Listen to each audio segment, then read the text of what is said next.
ulumihi fid dharain amin. Masih wahyu Allah Subhanahu wa taala kepada sebagian nabi-nabinya. Wa auhallahu ila ba'di anbiya'i alaihi wassalam. Abdi habli min aynayka ad-dumu wa min qibali wa min qalbika al-khushu' thumma ad'uni astajib laka wa anal qaribul mujib. Abdi gif 'alal madaini wal husun wa ablighhum anni kalimataini qul lahum la ya'kuluna illa tayyiba wa la yatakallamuna illa al-haq wa idza arada ahadun minhum ad-dukhul fi amrin falyatadabbar aqibatahu fa in kana khairan falyumdihi wa in kana syarran fala ya'tihi ila akhiri ma qala radhiyallahu anhu arda. Kemarin sudah kita bahas sebagian. Wa auhallahu, Allah mewahyukan ila ba'di anbiya'i kepada sebagian nabinya alaihi wassalam, bagi mereka keselamatan. Abdi, wahai hambaku, habli, berikan li untukku min ainaika, daripada kedua mata kamu, ad-dumu, air mata, wa min qalbika al-khusyu', dan dari hati kamu al-khusyu', berikan daripada hati kamu khusyuk. Artinya apa? Sebelum kita berdoa kepada Allah, berikan kepada Allah Subhanahu wa taala daripada kedua mata ini menangis. Artinya apa? Ketika kita minta sama Allah, ya dengan apa cara kita menangis, dengan cara kita menyesali daripada dosa, kita merasa khusyuk hati kita. Setelah itu apa? Sumad'uni, kemudian berdoa kepada aku, minta kepada aku, astajib lak, maka aku akan mengijabahi daripada doa kamu. Ini diantara resep supaya kita dikabulkan doa kita, yaitu apa? Menangis karena apa? Karena dosa-dosa kita, menangis karena kurangnya ibadah kita, menangis karena kurangnya taat kita kepada Allah. Kemudian hati kita khusyuk, hadir hati kita. Kemudian setelah itu baru minta sama Allah, dikabulkan doanya oleh Allah Subhanahu wa taala. Wa anal qaribu, kata Allah, aku ini maha dekat. Aku dekat kok. Al mujib, aku maha mengijabahi daripada doa. Yang bisa mengabulkan doa itu Allah, bukan makhluk. Karena itu minta sama aku, kata Allah Subhanahu wa taala. Ini sudah kita bahas. Kemudian lanjutannya, abdi, wahai hambaku, gif 'alal madaini wal husun, berdirilah kamu di atas daripada madain, jamak Madinah, daripada kota-kota, wal husun, dan benteng-benteng. Artinya apa? Hambaku, kamu berdirilah di atas daripada daerah, di tempat manapun kamu, sampaikan, wa ablighum, dan sampaikan kepada mereka. Siapa mereka? Alal madain, yang ada di kota-kota, yang ada di pedesaan, yang ada dimanapun, di benteng-benteng. Karena dulu itu setiap daerah itu ada benteng, ada benteng-bentengnya. Karena itu ketika mau masuk satu daerah, ya berarti harus masuk pintu gerbang daripada benteng. Seperti yang kita lihat biasanya di acara film-film ya, tentang sahabat Nabi, kan itu ada benteng-benteng. Alal husun, itu namanya benteng. Artinya apa? Katakan kepada mereka, penduduk satu daerah, sampaikan kepada mereka, ani, daripada aku, kata Allah Subhanahu wa taala, kalimat ini, dua kalimat ini apa? Gullahum, katakan kepada mereka. Ini berarti dua nasihat ini Allah memerintahkan kita untuk menyampaikan kepada semua manusia. Ini dua ini adalah hal yang penting. Apa yang pertama? La ya'kuluna illa tayyiba, janganlah mereka makan kecuali yang halal. Wala yatakallamuna, yang kedua, janganlah mereka berbicara illal haq, kecuali kebenaran. Dua hal ini sampaikan kepada mereka. Ini adalah hal yang paling penting, yaitu apa? Jangan makan kecuali yang halal. Kemudian yang kedua, jangan berbicara kecuali yang benar. Kemudian wa idza arada ahadun minhum ad-dukhul fi amrin, dan jika salah seorang di antara mereka ingin masuk di dalam satu perkara, satu urusan, falyatadabbar akibatahu, maka seharusnya apa? Memikirkan apa akibatnya. Apa akibatnya ketika melakukan perkara tadi itu? Fa in kana khairan, maka jika ternyata itu urusan adalah kebaikan, kemaslahatan, maka apa? Falyumdihi, maka teruskan itu kebaikan. Jangan berhenti, teruskan kalau akibatnya baik. Wa in kana syarran, dan jika ternyata akibatnya itu adalah jelek, fala ya'ti, jangan dilakukan, jangan diteruskan, berhenti. Jangan meneruskan melakukan perbuatan yang jelek ketika itu akibatnya adalah jelek. Ini dua hal ini yang tadi itu sangatlah penting untuk diingat-ingat ya. Penting untuk diingat-ingat kalau orang itu ingin sukses hidup di dunia dan di akhirat. Dia bahagia dunia sampai akhirat. Dua hal ini sangatlah penting. Yang pertama, jangan makan, katanya tadi, janganlah makan kecuali dari yang halal. Jangan makan kecuali dari yang halal. Kenapa? Karena amal soleh dari tubuh yang dihasilkan dari yang haram itu sia-sia. Tidak ada nilainya, nggak ada apa manfaat daripada yang dihasilkan, tidak menghasilkan pahala. Malah diibaratkan di kitab Zubat, wa ta'atun mimman haraman ya'kulu mislul bina'i fauqa maujin yuj'alu. Syaikhul Zubat Ibn Nusral mengatakan, dan ketaatan wa ta'atun mimman haraman ya'kulu, dari orang yang makan daripada yang haram. Mimman haraman ya'kulu ay ya'kulu haraman, dari orang yang makan haram, dia berbuat taat, dia berbuat amal soleh, tapi makannya dari yang haram. Mislul bina'i, seperti bangunan, artinya apa? Sia-sia. Seperti bangunan fauqa maujin yuj'alu, yang dibangun di atas lautan yang ombaknya besar. Mungkin akan terbangun. Ada orang naruh, seandainya mau bangun sesuatu di atas lautan yang ombaknya besar, mau naruh pak semen ya hilang, katut. Mau naruh batu bata katut, mau naruh besi sekalipun katut, ombaknya besar kok. Artinya apa? Sia-sia, nggak akan terbangun. Artinya apa? Ketaatan yang dia lakukan sia-sia, nggak akan menghasilkan pahala. Kenapa? Karena makan dari yang haram. Karena itu sebelum beramal, pikirkan dulu makanannya. Ya, jangan sampai kita melakukan perbuatan taat tapi kita tetap makan dari yang haram. Bahkan Allah Subhanahu wa taala memerintahkan di dalam Al-Qur'an apa? Kita sebelum melakukan amal soleh, kita diperintahkan untuk apa? Makan dari yang halal. Kulu min thayyibati ma razaqnakum wa'malu amalan wa'malu salihah. Kata Allah Subhanahu wa taala, sebelum memerintahkan kita amal soleh, tapi apa? Kulu min thayyibati ma razaqnakum. Makanlah kamu sekalian daripada thayyibati. Daripada apa? Thayyibat ay halal. Dari yang halal, mimma razaqnakum, daripada apa? Yang ma razaqnakum, yang telah kami beri rezeki kepada kamu.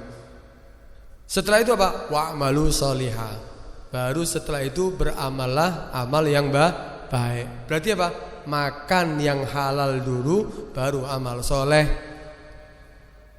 Ini yang harus kita pikir, yang harus kita lakukan supaya amal kita tidak sia-sia. Didahulukan makan yang halal, baru setelah itu beramal soleh. Kadang-kadang kita enggak, kebalik. Ya, kita beramal soleh tapi apa? Makanannya haram, sia-sia, tidak menghasilkan apa-apa, malah dosa yang kita dapatkan. Kadang-kadang kita ingin melakukan amal soleh tapi dari yang haram. Bikin acara maulid tapi hasil nipu, buat apa? Sia-sia. Kita bikin ya bersedekah kepada orang lain tapi hasil korupsi. Berangkat haji, berangkat umroh dari hasil nipu, dari hasil riba, dari hasil yang haram. Sia-sia, enggak bernilai. Karena itu lakukan semuanya itu, ibadah itu dari hasil yang halal, baik makanannya ataupun harta yang dihasilkan dari hasil yang halal, baru beramal soleh. Itu yang harus kita lakukan. Karena Nabi itu sampai mensifatkan ada beberapa orang itu yang kelihatannya dia itu sufi gitu ya. Wah, dia kelihatannya orang yang zuhud, enggak mikir dunia. Sampai dikatakan sama Nabi, rubba rajulin ash'ath aghbar.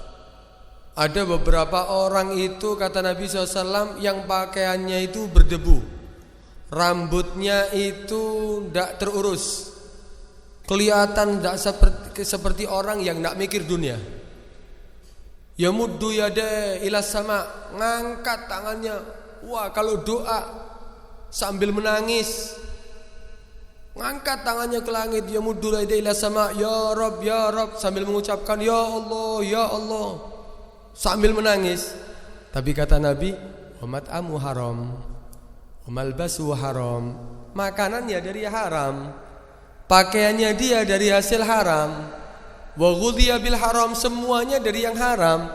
Fa anna yustajabulah, kata Nabi, dari mana mau dikabulkan doanya?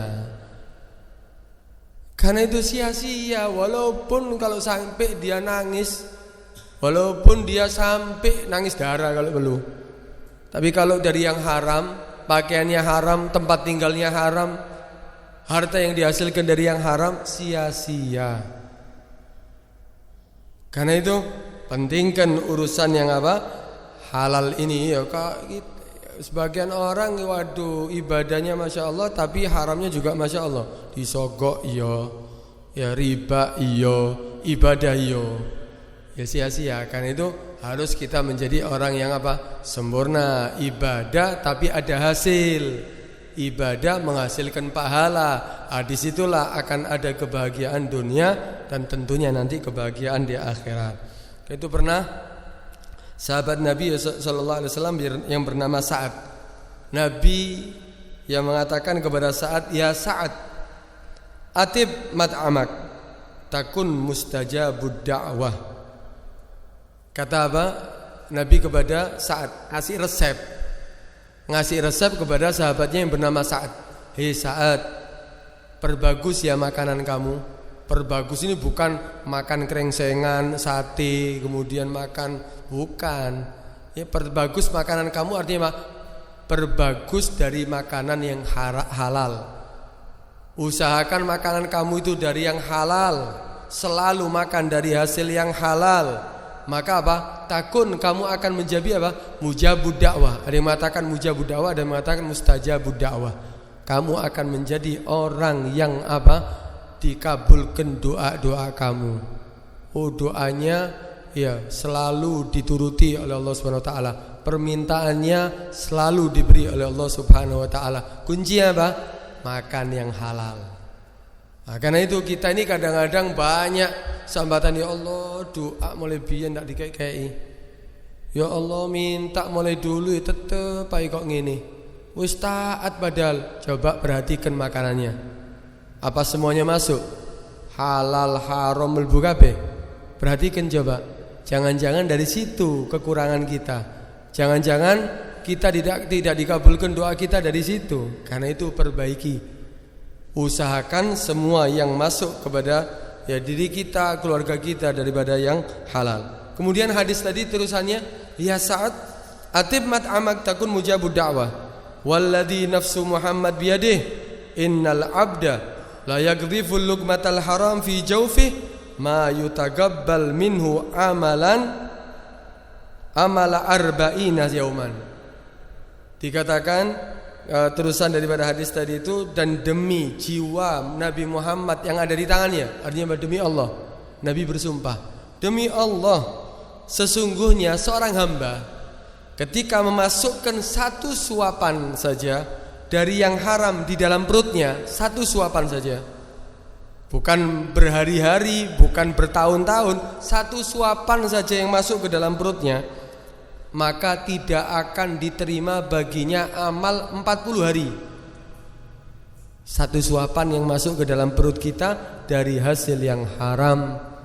Karena itu hati-hati. Ini termasuk urusan agama yang patut diperhatikan dan lebih diutamakan.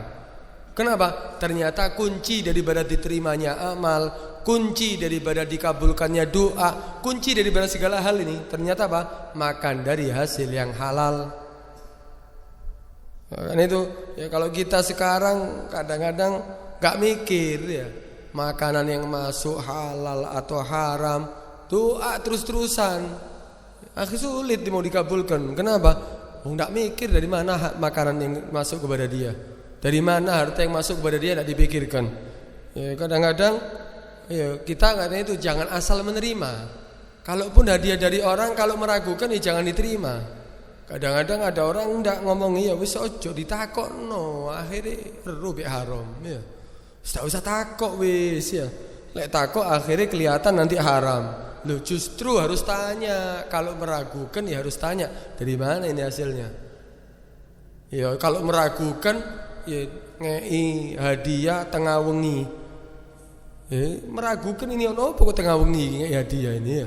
Nah, kan itu kalau memang tidak diyakini halalnya ya harus tanya supaya supaya kita yakin yang kita makan adalah dari hasil yang halal.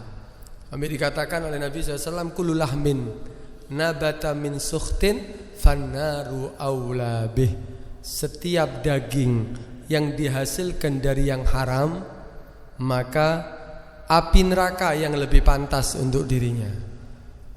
Kalau kita ini sayang sama anak istri kita, sayang kalau mau kena ya mau ada yang ganggu kita marah.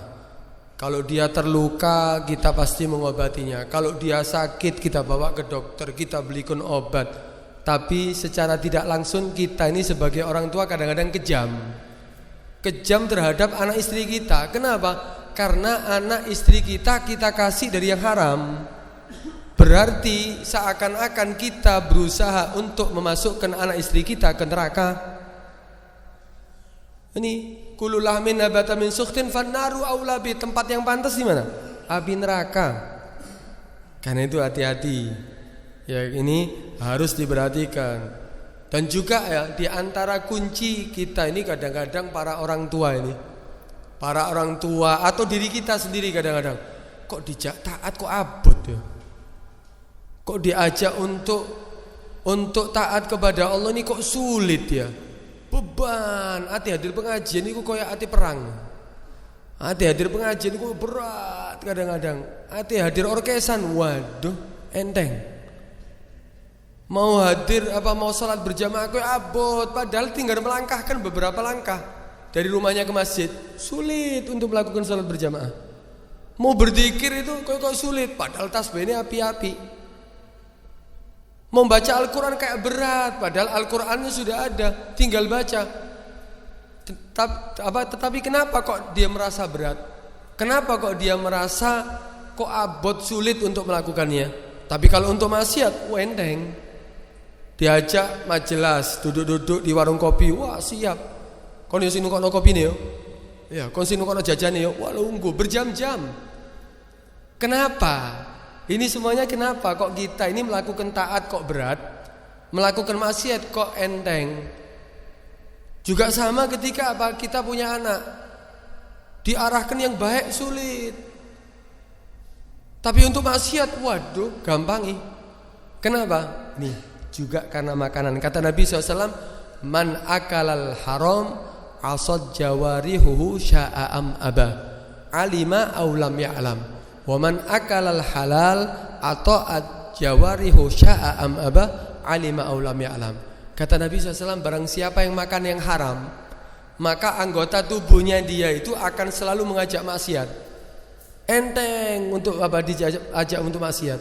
Asad jawarihu sya'am aba, mau atau enggak mau? Alima aulam ya'lam, dia sadar atau enggak? Tapi diajak maksiat, semangat. Diajak lupa, semangat.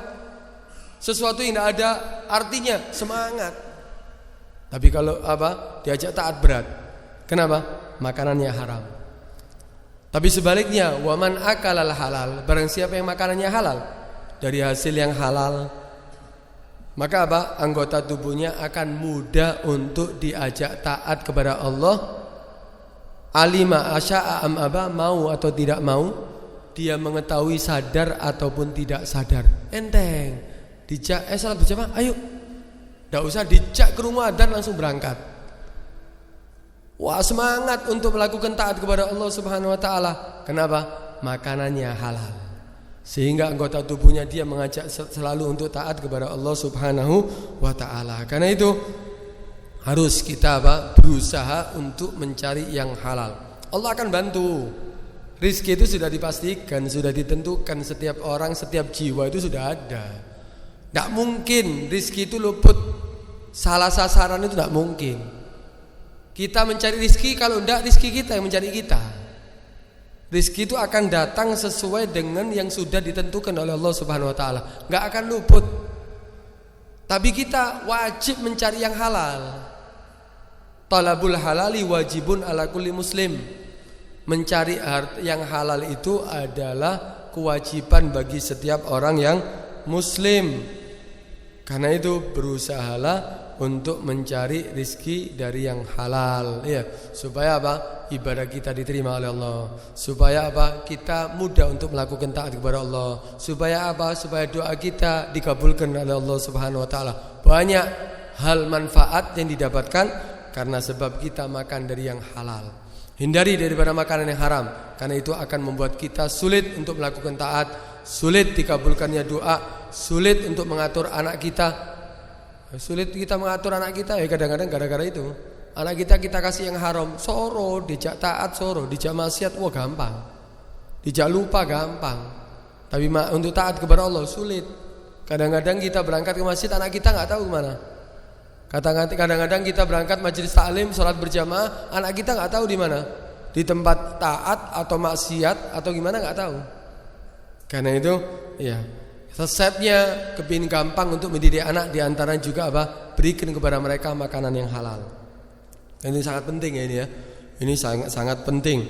Nah itu ini harus diperhatikan. Ini Allah mengatakan Ablighum, sampaikan kepada mereka anni daripada aku 2 kalimat. Di antaranya katakan kepada mereka la yakuluna illa thayyibah. Jangan makan mereka kecuali yang baik, kecuali yang halal.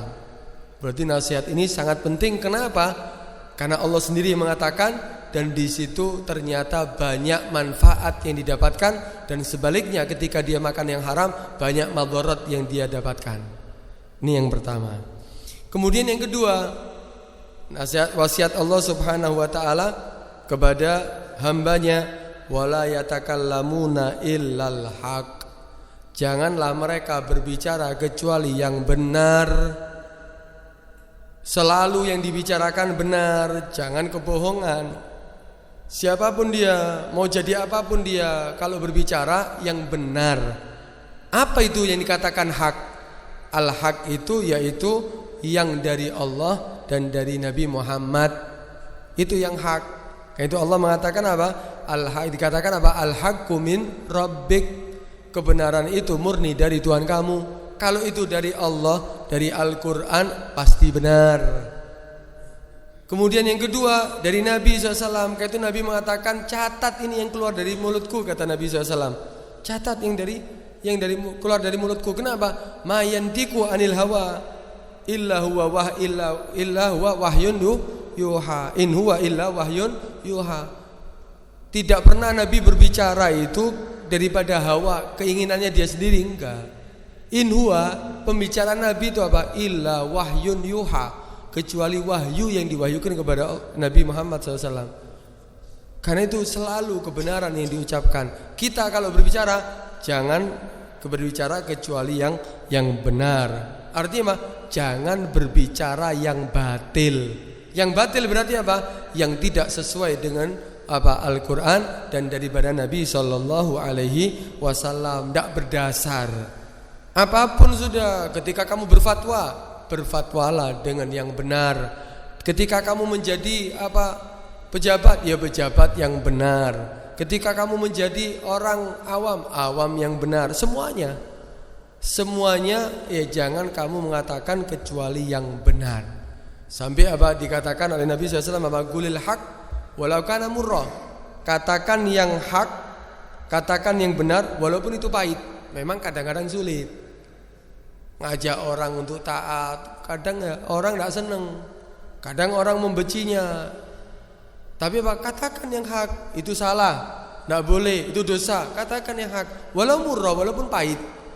Pahit dia menerimanya atau kamu yang akhirnya apa? Tidak disenangi orang seandainya. Katakan yang hak. Katakan selalu yang benar. Jangan sampai apa? Jangan sampai kamu menyembunyikan daripada kebenaran, malah kamu melakukan kebatilan. Ini penting juga. Ini sekarang sudah apa? Sudah mulai sirna. Mulai apa? Enggak ada. Orang yang ada hanya kebohongan. Yang ada hanya kebohongan. Kejujuran sudah hampir sirna. Madhas sidik wa ahlas sidik ya Sa'ad qad madau fala tatlubanna sidik min ahli diz zaman.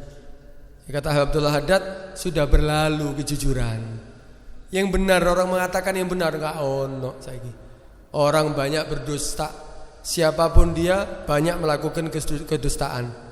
Madhas sidik berlalu itu kejujuran. Wa ahlas sidik, orang yang jujur juga berlalu. Jadi dongeng, jadi cerita sekarang. Dulu fulan itu ya Allah omongannya itu persis ya. Sekarang setitik sing jujur. Fala tatlubana sidik min ahli di zaman, kata Abdullah Haddad. Ini jawabannya Abdullah Haddad ini. Jangan kamu mencari apa daripada orang yang jujur di zaman sekarang ini. Sulit. Bukan berarti tidak ada, tapi sulit. Justru ini yang harus dilakukan, yaitu apa? Kita tidak berbicara kecuali yang benar, kecuali yang jujur, sesuai dengan berdasar, sesuai dengan apa yang disyariatkan oleh Allah dan Rasulnya. Pernah diriwayatkan oleh Abi Dzar, Amarani Khalili, katanya, telah memerintahkan kepada aku Nabi SAW dengan 7 hal. 7 hal ini Nabi memerintahkan kepada Abi Dzar. Amarani bihubbil masakin. Ini perintah-perintah kepada Abi Dzar. Yaitu pertama apa? Memerintahkan aku Nabi SAW bihubbil masakin, untuk mencintai orang-orang miskin, wadunuwi minhum, dan apa? Mendekat dengan mereka. Aku diperintahkan untuk dekat dengan orang-orang miskin. Aku diperintahkan untuk mencintai orang-orang miskin, perhatian dengan mereka. Ini apa? Nasihat Nabi kepada siapa? Kepada Abi Dzar. Kemudian yang kedua, wa amarani an andura ila man huwa duni wala andura ila man huwa fauqi. Ini resep juga ini kalau kepingin hidup tenang, hidup nikmat. Ini Nabi mengatakan apa? Yang kedua, Nabi SAW merintahkan aku agar melihat pada orang yang di bawahku, di dalam hal apa? Status hartanya, kayanya, melihat orang yang di bawahku, dan janganlah melihat daripada apa yang di atasku. Nabi merintahkan kalau mau hidupnya tenang, ojo delok sing didukuri. Akhirnya dia tidak akan menjadi orang yang bersyukur. Dianggap serba kurang terus Allah, pemberian Allah SWT. Lihat orang yang di bawah kamu. Kamu sekarang sudah punya rumah, alhamdulillah, walaupun sederhana. Ada orang yang banyak tidak punya rumah. Kamu sudah punya sepeda motor. Banyak orang yang tidak punya sepeda motor, masih sepedaan, sepeda pancal. Lihat, walhasil lihat orang yang di bawah kamu, jangan melihat orang yang di atas kamu. Maka kamu tidak akan menjadi orang yang bersyukur. Kalau kamu melihat orang yang di atas kamu, lon, tonggoku wis duwe mobil, aku mulai biyen sepeda motoran tok. Lon, tonggoku omahe saiki gede, mulai biyen omahku ngene ndak dicet-cet. Mulai biyen ya modele kok ngene tok, ndak berubah-ubah. Dia melihat yang di atasnya, akhirnya apa? Kenikmatan yang Allah berikan ndak jadi nikmat. Dianggap Allah kurang di dalam memberikan nikmat kepada dia. Nah, karena itu lihat orang yang ada di bawah kamu, jangan melihat orang yang di atas kamu. Kemudian nasihat selanjutnya, wa amarani an asilar rahim wa in adbarat. Nabi mewasiatkan, memerintahkan kepada aku untuk aku menyambung tali silaturahim, tali persaudaraan, wa in adbarat, walaupun dia yang tidak mau. Walaupun dia yang apa? Tidak ingin disambung, tetap sambung. Dia tidak maunya apa? Tetap sopon. Dia tidak mau datang, tetap kamu datang. Itu perintah Nabi SAW. Bukan malah apa? Oh, dia tidak salam, tidak salam pisan aku. Dia tidak teko, ya aku tidak teko. Dia tidak ngundang, aku tidak ngundang. Itu biasa nih kan? Tidak tahu ngundang aku deh. Alah apa ngundang deh? Sering gitu ya. Tapi Nabi ngasih apa nasihat? Jangan sambung tali persaudaraan antara saudara kerabat, antara teman, antara tetangga, walaupun dia nggak mau sama kamu. Itu nasihatnya Nabi. Ya. Kemudian kata Nabi SAW selanjutnya itu apa? Wa amarani an la as'al ahadan syai'an. Aku diperintahkan oleh Nabi SAW untuk tidak meminta, ya, untuk tidak meminta-minta pada seorang pun. Artinya apa? Ketika dalam keadaan butuh, tidak boleh minta kepada manusia. Diperintahkan minta kepada siapa? Allah SWT. Kenapa? Manusia itu kalau diminta biasanya nggak seneng. Kalau kepingin kamu hidupnya kamu bahagia, kamu hidupnya terhormat, jangan minta sama manusia. Kenapa? Maka orang akan cinta kepada kamu. Karena Nabi pernah bersabda apa? Kalau kamu ingin dicintai oleh manusia, jangan kamu minta daripada harta mereka, maka kamu akan dicintai oleh manusia. Kemudian wa amarani an agula bil haq, dan Nabi merintahkan kepada aku untuk aku berkata selalu dengan kebenaran, jujur, walau murra wa in kana murra, walaupun itu pahit. Ini perintah Nabi SAW juga apa? Selalu berkata yang jujur, selalu berkata yang benar, walaupun itu pahit. Kemudian yang selanjutnya wa amarani an la akhafa fillahi laumata laim. Kemudian memerintahkan kepada aku Nabi SAW agar tidak takut terhadap celaan daripada manusia ketika berdakwah kepada Allah SWT. Dicela sama manusia, diejek sama manusia, yang penting kamu di jalan Allah, gak usah dipikirkan omongan mereka, gak usah dihiraukan ucapan mereka. Tetap kamu berjalan sesuai dengan apa di jalan Allah Subhanahu wa taala. Kemudian yang terakhir, wa amarani an uktsira min qauli la haula wala quwata illa billah fa innahunna min kanzin tahtal arsy. Kata Nabi SAW, dan memerintahkan aku untuk aku memperbanyak membaca apa? La haula wala quwata illa billah. Kenapa? Karena itu termasuk daripada apa? Kalimat simpanan yang ada di bawah arsy Allah Subhanahu wa taala. Ini 7 hal ini adalah yang diwasiatkan kepada Abi Dzar. Bukan hanya kepada Abi Dzar, kepada kita, karena itu semuanya adalah sesuatu yang baik. Karena itu diantaranya apa? Katakan yang benar walaupun itu pahit. Berkata yang jujur. Ini Allah juga mengatakan apa? La yatakallamuna illal haq. Janganlah mereka berbicara kecuali yang benar. Saiki akeh sing goro. Semuanya, hampir semuanya kebohongan yang ada. Ndak mulai orang awamnya, pelawaknya, yang semuanya sudah pejabatnya, bahkan ulamanya pun ada yang berkata dusta. Karena itu janganlah berbicara kecuali yang benar, karena itu adalah kunci kebahagiaan daripada kebahagiaan dunia maupun akhirat. InsyaAllah lanjutannya kita akan lanjutkan pertemuan berikutnya. Mudah-mudahan Allah Subhanahu wa ta'ala bisa menjadikan kita termasuk orang-orang yang selalu berkata jujur dan bisa menghasilkan harta kita daripada yang halal, kita jauhi daripada yang haram, sehingga Allah akan memudahkan segala urusan kita dunia sampai akhirat. Amin ya rabbal alamin.